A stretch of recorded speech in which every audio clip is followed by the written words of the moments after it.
என்ன நிறுத்திட்டாங்க? இதோ இதோ இந்த டீ வாங்கிட்டு போ. சரி. என்ன 2 வடை தாங்களே. இப்பா 2 வடை கொடுப்பா. தம்பி சீக்கிரம்.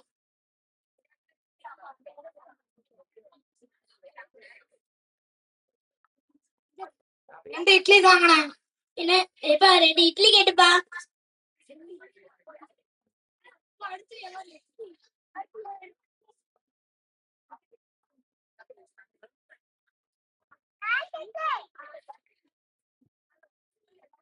எப்பா கடவுளில் யாருப்பா? நான் தாங்க. ஒரு நிமிஷம் இங்க வாங்க. எதுக்குங்க அடிச்சீங்க? பாலித்தீன் பேப்பர்ல சாப்பிடுறது, யூஸ் அண்ட் த்ரோ கப்ல டீ குடிக்கிறது, பிளாஸ்டிக் பையில சூடான உணவுப் பொருட்களை வாங்கி பயன்படுத்தினா கேன்சர் மற்றும் குடல் சம்பந்தமான நோய், ஏன் நாளடைவில உயிருக்கே ஆபத்தா முடியும்னு தெரிஞ்சும் பயன்படுத்தலாமா? பணம் கிடைக்குதுன்னா யார பத்தியும் கவலைப்பட மாட்டீங்க, அப்படிதானே? ஓ, இதுக்குதான் அடிச்சீங்களா? இங்க இருக்கிற எல்லாருமே வேலு மழைன்னு பார்க்காம, ராத்திரி பகல்னு பார்க்காம கஷ்டப்பட்டு உழைக்கிறாங்க. அப்படி உழைச்ச காசுலதான் polythene paper, plastic cover, cup இது எல்லாமே பயன்படுத்தினா நோய் வரும்னு அவனுக்கு யாருக்கனவே தெரியும். ஆனா நாளை பின்ன நோய் வந்தா கூட அவன் தானே செலவு பண்ண போறான். அவங்க உடல்நலத்தை பத்தி அவங்களுக்கே தெரியல இருக்கும். நான் ஏன் அதை பத்தி யோசிக்கணும்? முதல்ல அவங்களுக்கு தெரிஞ்சு சொல்லு, அதுக்கப்புறம் நான் திரும்புறேன். அவர் சொல்றத கேட்டீங்கல்ல? நாம தான் முடிவெடுக்கணும். பாலித்தீன் பேப்பர்ல சாப்பிட மாட்டோம், கப்ல டீ குடிக்க மாட்டோம் சொல்லி அதையும் வேணாம். 2-3 நாள் இந்த கடைக்கு வராம இருங்க. ஓடுன கடை மூட்டை பெறுவாரு, இல்ல கண்ணாடி கிளாஸும் வாழை இலையும் வாங்கி வைப்பாரு. ஏன்னா அவருக்கு தொழில் நடக்கணும். சட்டங்கள் மட்டுமே எல்லாத்தையும் மாத்திடாது. முதல்ல நாம மாறணும். நாம மாறினா எல்லாமே மாறும். வாழை இலை பயன்படுத்தினா நம்மளோட நிலத்துக்கும் நல்லது, நம்ம விவசாயிகளுக்கும் ரொம்ப உதவியா இருக்கும். அந்த மணிக்கு நீ சொன்னதை பார்த்து எல்லாரும் திரும்பிட போறாங்க. நான் ஹோட்டல்ல பாலித்தீன் பை யூஸ் பண்ணாலும் சுத்தமா வச்சிருக்கேன். ரோட்டோரங்கள்ல எத்தனை கடைங்க தெரியுமா?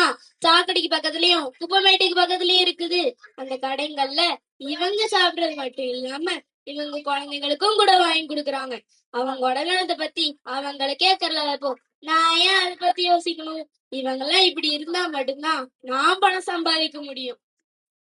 ஆமா அண்ணா, நாங்க எல்லாம் முட்டா பையங்க தான். அதனாலதான் எங்களை வச்சு எல்லாரும் பணம் சம்பாதிக்கிறாங்க. ஆனா இனிமே வாழையில இருந்தா மட்டும்தான் சாப்பிடும். நாங்களே சம்பாரிச்சு நாங்களே நோய வந்துக்கிறோம். இனி கண்ணாடி கிளாஸ்லயோ சில்வர் டம்ளர்லயோ மட்டும்தான் சூடான காபி டீ குடிப்போம்.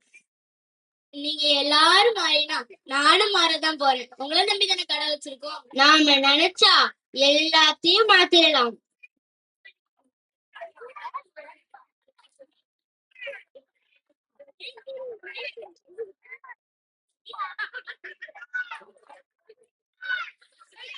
பிளாஸ்டிக் யூஸ் பண்ண கூடாது, அங்க பாருங்க.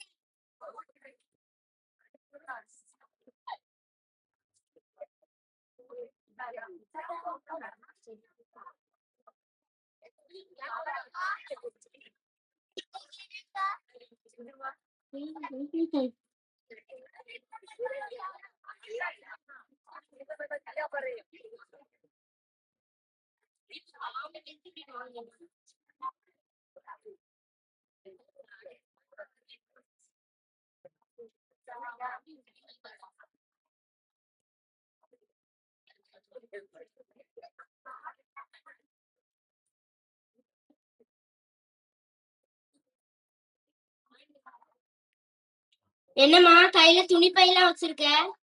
பிளாஸ்டிக் பை யூஸ் பண்ண கூடாதாமே, அதனாலதான் துணி பை கொடுத்திருக்காங்க. எதுக்கு பிளாஸ்டிக் பை யூஸ் பண்ண கூடாது? நாம தூக்கி போடுற பிளாஸ்டிக் பை 1000 வருஷம் ஆனாலும் மக்கி போகாது. அப்படி மக்காமல் மண்ணுக்குள் புதைந்து கிடக்கும் பிளாஸ்டிக் மழை நீரை பூமியில் இறங்க விடாம தடுக்குது. அதனால நிலத்தடி நீரோட அளவும் வேற குறையுது, விவசாயமும் பாதிக்குது. நாம ரோட்ட போடுற பிளாஸ்டிக்கை சாப்பிடுறதுனால நிறைய விலங்குகளும் உயிரிழக்குது. அது மட்டும் இல்லாம பிளாஸ்டிக் பொருட்களை எரிக்கிறதுனால கேன்சர், ஆஸ்மா போன்ற கொடிய நோய் எல்லாம் வேற வருது. அதிகப்படியான பிளாஸ்டிக் பொருட்களை நீர்நிலையில் கலப்பதினால நீர் வேற அதிகமா மாசுபடுது. அந்த நீரில் வாழும் உயிரினங்களும் கடுமையாய் பாதிக்குது. இப்படி அதிகரிச்சுக்கிட்டே போகும் பிளாஸ்டிக் பயன்பாடு உலகழிவுக்கே வழிவகுக்குது.